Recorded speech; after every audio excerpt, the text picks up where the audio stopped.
Now, there are two events that are happening in life that have contradictory emotions. While one is happy over the incident, the other is sad about the incident. And that is at birth and at death. At birth, the child cries, profusely crying. While the child is crying, everybody in the family is rejoicing. That's a contradiction of emotion. And what is the reason for that contradiction of emotion? The reason is that the child did not know that he was coming to an evil world. And having seen that he's coming to an evil world, he decided to cry. But the family who is already used to the evil world is happy that another thing is going to join the evil world. So the family is happy. That is the contradiction of emotion at birth. The same comes at death. Because at death, the man is happy that he has left this evil world. And that's why we say, rest in peace. But at that point, the family is now crying that their loved one is going. So what do we do in death? We have only one answer to all of this. The life we live, which is what the state pastor mentioned about here, is what is going to determine where we are and where we will be. It is not how long we live, but how well we live.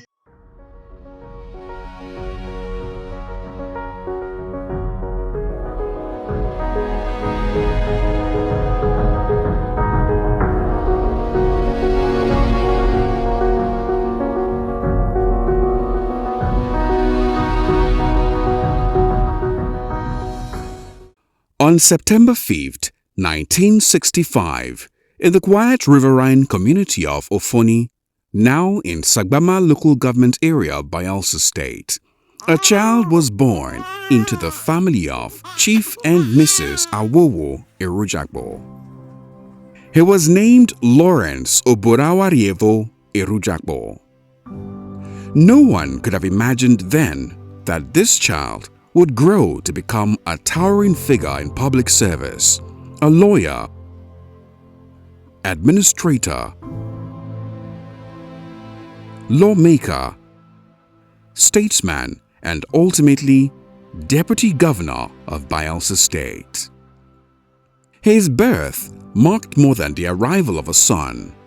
It signaled the coming of a shining light, a destiny deeply woven into service, sacrifice, and leadership. We all started primary school together. Although I was about 2 years, a year plus senior, and we finished at primary 6 at Pakiama, Delta State. And we went into the secondary school together to Government College, Madi. So we were just growing together as if we were just mates, the three of us. And we had to graduate from Government College. Although, when at the time of graduation, at Form 4 or Class 4, he couldn't meet this, so he had to repeat Class 4. Like every responsible and visionary parent, Chief and Mrs. Ewhrudjakpo laid a strong educational foundation for their son. Young Lawrence began his formal education at Ebikimiye Primary School, Bakiama, where he completed his primary education in 1976.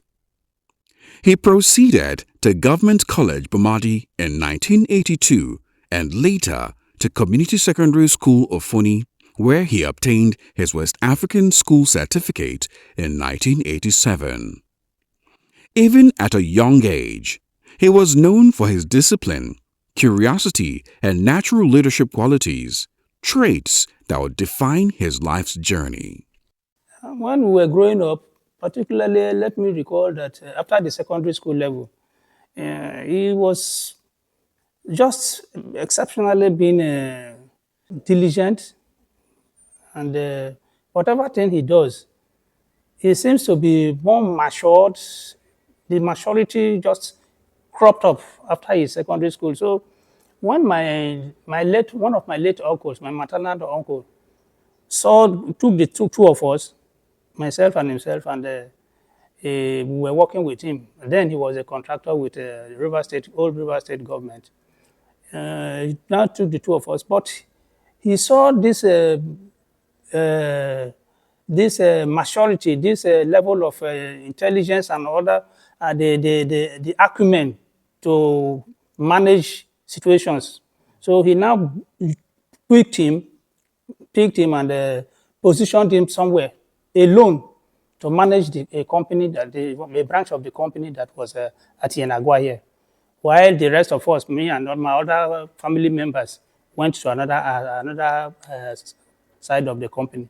But he was he handled in everything, in every situation, he handled everything, the activities of the company solely on his own, without any other person coming in. He handled them very, very perfectly. Driven by an unquenchable thirst for knowledge and service, Lawrence Ewhrudjakpo enrolled at the Rivers State College of Health Science and Technology, Port Harcourt, where he earned a diploma in community health between 1989 and 1991. School of Health, Port Harcourt, both of us were there. He was a class ahead of me, and I retired just last year. So if I had been in that job, I would have retired 2 years ago, because just a year ahead of me. So he entered 1989, while I entered School of Health 1990. This early exposure to community health work deepened his understanding of grassroots challenges and human welfare, an experience that would later shape his governance philosophy.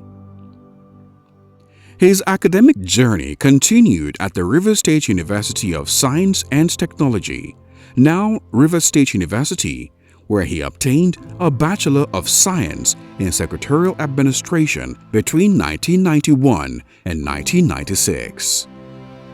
Never one to rest on his oars, Lawrence Ewhrudjakpo went further to obtain a master's degree in Business Administration (MBA) in 1998 and a second MBA Management option in 2000. Encouraged by his political mentor and longtime associate, Senator Henry Sediake Dixon, he took another bold step into the study of law. Between 2002 and 2007, he studied law at Rivers State University of Science and Technology and was called to the Nigerian bar in 2009 and ultimately crowned his academic pursuit with a Doctor of Philosophy, PhD in Human Rights and Labor Law on December 16, 2023. He also earned international certification in change management from said business school, Oxford University, United Kingdom. Education for Lawrence Ewhrudjakpo was not just a personal pursuit, it was a tool for service. The man is a very good man. He's very strict in character. He believes in his word. Anything he say, he stand by it. Because when we are young, he was telling us to go to school. I remember when he told me that my education level, I say I went to secondary school here, but due to because of a finance problem, I dropped out at XS1. That's why I leave school. You remember, and he told me that I should go back home and meet the principal of the secondary school. How much are they writing, paying for WAEC? Then I should call him. Then he will send the money for me to pay for the WAEC. That he have a school, after I write the exam, he has a school that he will send me to at that time. My father later sent me to Shatini College, of which he grew annoyed with my father, that why did you do so? So he wanted me to come and write WAEC. Why did he send me to Shatini College? My father said, this is the one that is power rich. He said, no, he is the one that sent me to come and do this thing. But where you have done that. Although we continue from there. And he is the one who showed me the way of education to proceed further. So, and I went and I graduated in the 2011 through 2012.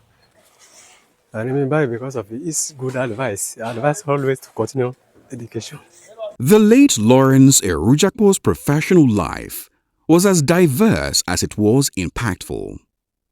He served as Secretary General of the National Association of Community Health Practitioners of Nigeria from 1996 to 2003 and later as Executive Secretary until 2012. When we were in school, as soon as we finished School of Health, uh, in our association, he was made the National Secretary. So that made him to travel everywhere here and there. And that made his own relationship with people grow wide. He normally come back in the night. That time he was a secretary to community health practitioner in Nigeria. So when he came from work, we normally used to go and carry load from the road. He using one man that they calling Oboba. That was a printer, the person that printed the paper for him that time. So we normally went and carried the load from the road to the house. In the morning, we carried them back to the motor. Then he drove up. So he's moving to and fro. He's not stable for house. He's not stable one day for house. He don't just come in the night and in any morning he went away. In these roles, he championed professionalism, welfare, and policy reforms within the health sector. As a legal practitioner, he was principal partner at Goldmark Chambers from 2009 to 2012, where he distinguished himself as a solicitor and advocate of uncommon depth and integrity. During his service in Old River State and later Bayelsa State, he brought diligence, loyalty, and excellence. Perhaps it was his upbringing, strong moral foundation, and broad education that prepared him for great responsibilities. It's indescribable. It's unquantifiable. We cannot.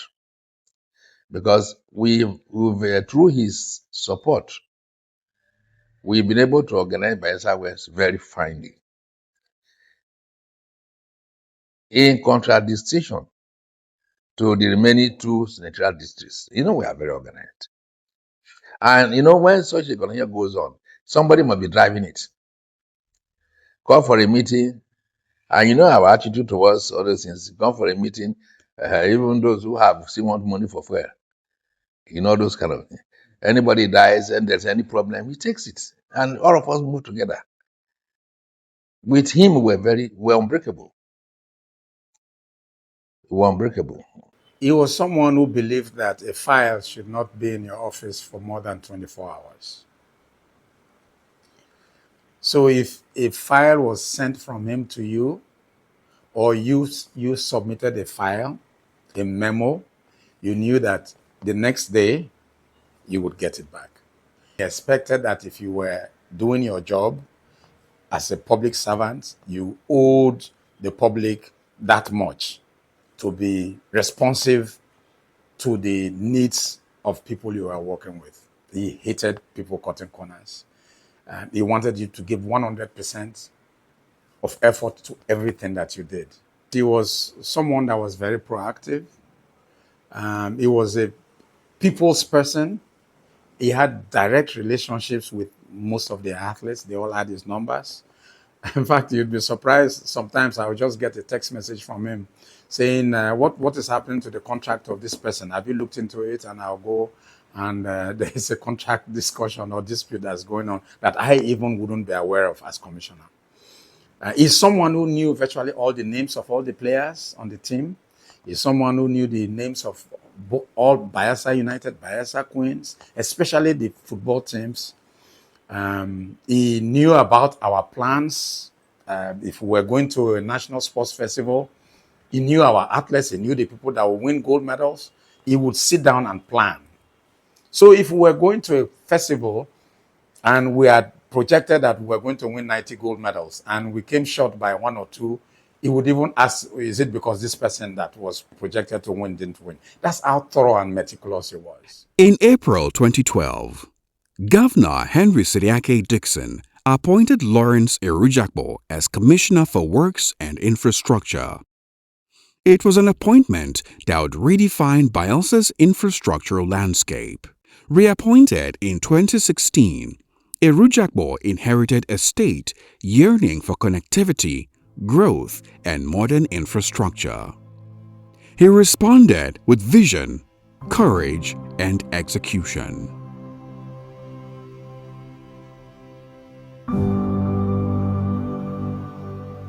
Under his stewardship, Yenagoa transformed into a massive construction site. Roads were dualized. Urban renewal gained momentum. Work progressed steadily under 3 senatorial roads. For the first time in history, a flyover rose into the skyline of Yenagoa, opening the central business district and easing traffic congestion. Yet, his most defining legacy was the Bielsa International Airport. At conception, the project was heavily criticized, dismissed by political naysayers as ambitious and unnecessary. But Ewhrudjakpo stood firm. Even during Nigeria's economic recession, he demonstrated resilience, fiscal discipline, and unwavering commitment. Today, the Bielsa International Airport stands as a symbol of foresight, courage, and economic opportunity, a pride of the state and the gateway to the world. In August 2018, Lawrence Ewhrudjakpo resigned as commissioner to answer a higher call to represent Bielsa West Senatorial District. On October 4, 2018, he emerged winner of the PDP primary election. By February 23, 2019, he was declared senator-elect, defeating his closest rival with an overwhelming mandate.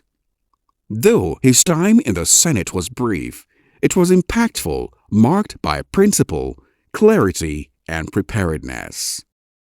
History beckoned again with less than 1 year in the Senate. Lawrence Ewhrudjakpo was chosen as running mate to Senator Doye Diri in the Bielsa governorship election.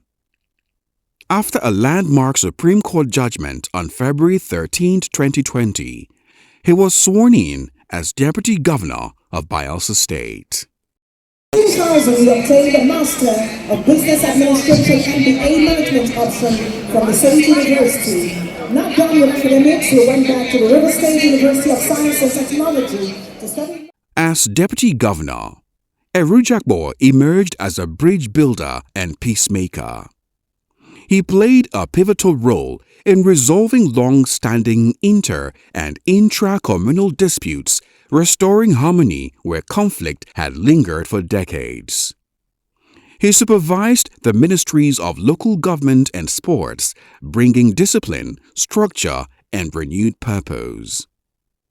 Surprisingly, he also took up a pro bono lecturing job in a faculty of law, Niger Delta University NDU, and was a delight among his students. Beyond Bielsa, he was appointed chairman, Nigerian International Coastal Border Platform, coordinating coastal states to combat piracy and harmonize maritime laws under the SPOMO Act. His intellect, diplomacy, and firmness earned him respect nationally.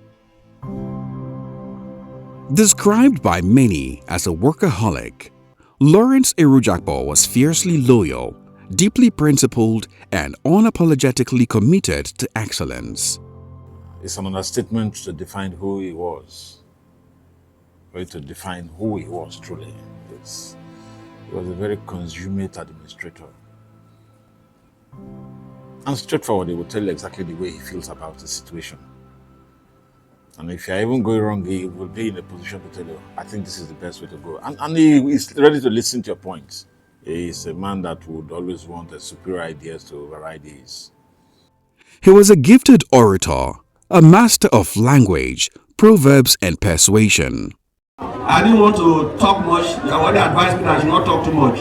But you know, there's no time the bell will go into the water and come back and could not stand. It will be wrong for the parrot to go to the market and be intimidated by people that cannot talk. So the parrot has spoken, and we know what we have said. With wit and wisdom, He could hold an audience spellbound, translating complex issues into relatable truths.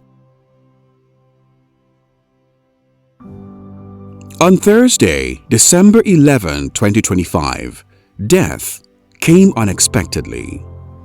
Senator Lawrence Ewhrudjakpo slumped and was rushed to the Federal Medical Center in Yenagoa.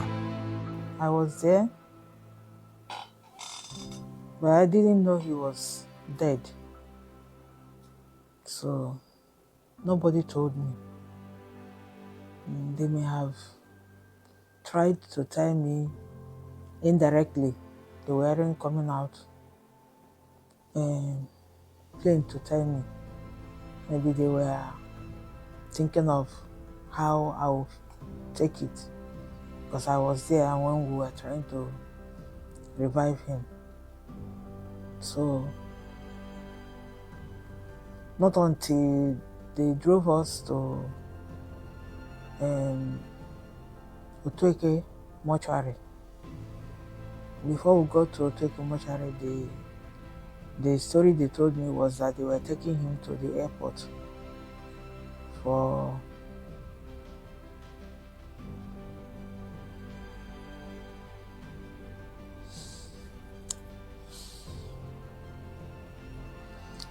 medical treatment abroad. So I was hopeful.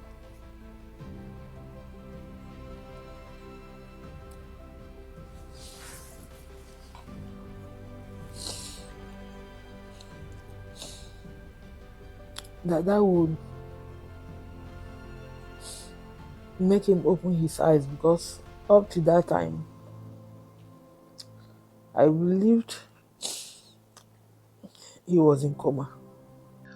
Actually, I was in a function in banquet hall for Ayala book presentation when one of my boys whispered to me that deputy governor is in oxygen.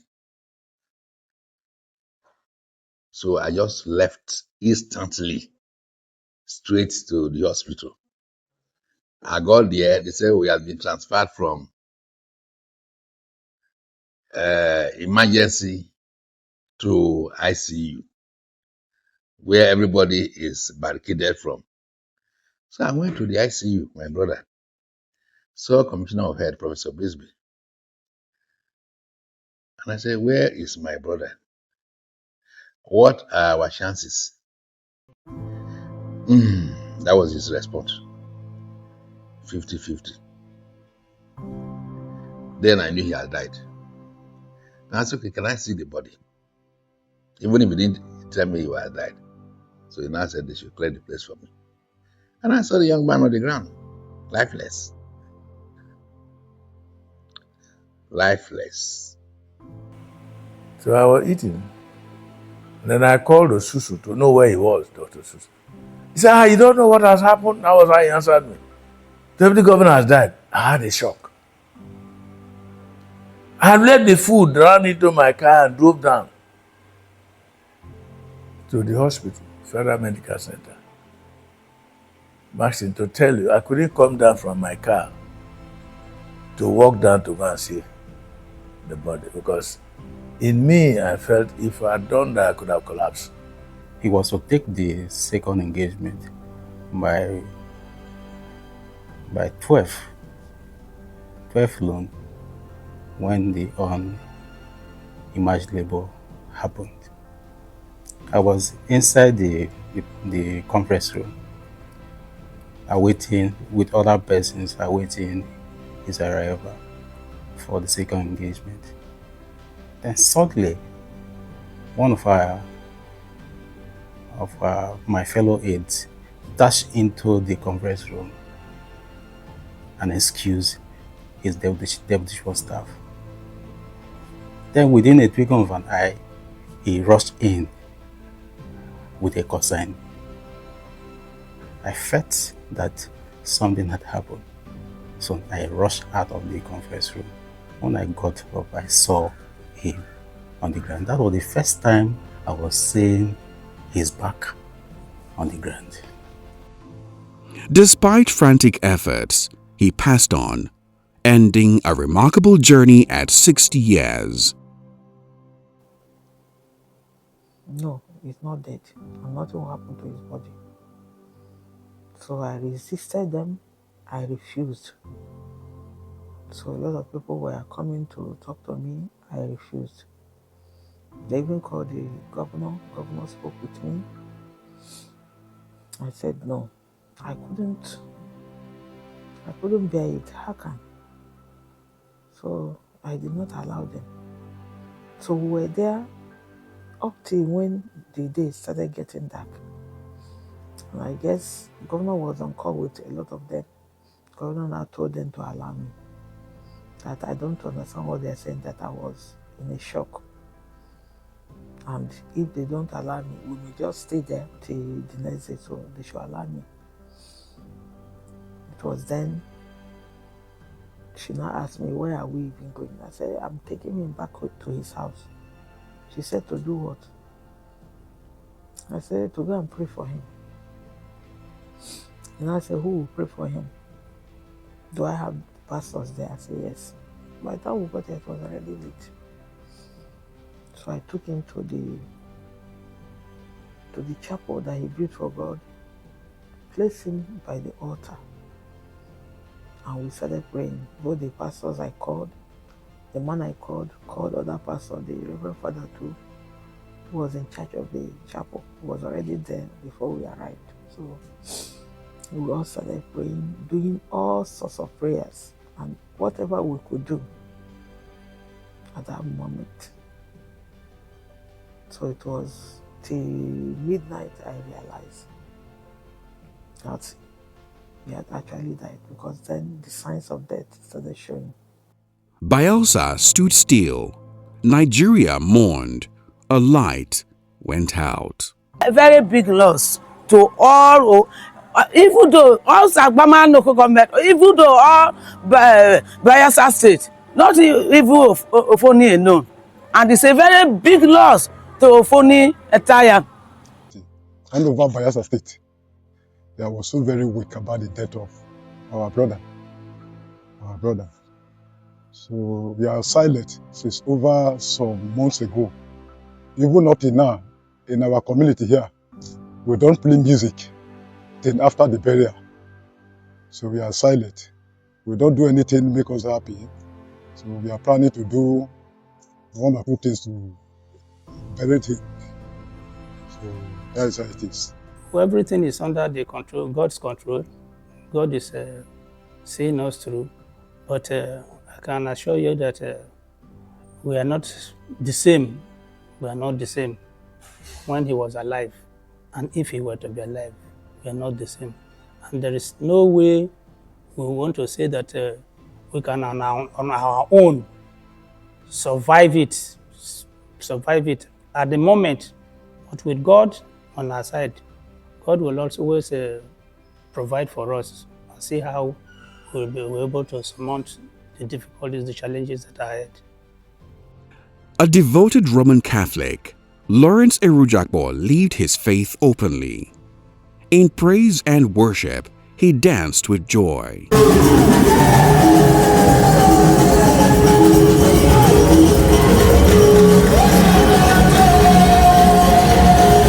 In service, he gave his all.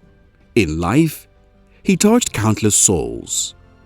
He was a loving husband, father, brother, mentor, and friend. Though he has taken his final bow, his legacy remains etched in roads, institutions, policies, and hearts. Clearly, Lawrence is no more with us, but his works will never diminish. Like the songwriter said, only to be remembered by what you have done. And we'll continue to remember Lawrence in several ways. Is it the native proverbs? I will never forget in our first tenor, when he gave me one, he said, somebody don't come buy the goat. You don't sell the goat finish. You still hold the rope. Leave the rope now for the new owner of the goat. That is the new owner of this goat. You don't sell, you still hold the rope. And I looked at him and I said, Deputy Governor, what do you mean by that? He said, Your Excellency, I don't talk my own finish. Whatever we have achieved today is because both of us grinded together as one engine, as one machine. It was actually not a subordinate and superordinate relationship. It was not a relationship of governance only. It was that of a friend and a brother working together for the good of our people and the state. May God comfort you. May God comfort the family. And may God comfort the state government and the people of Bell State. Lawrence Ewhrudjakpo, a life of service, a legacy of impact, a name that will not be forgotten.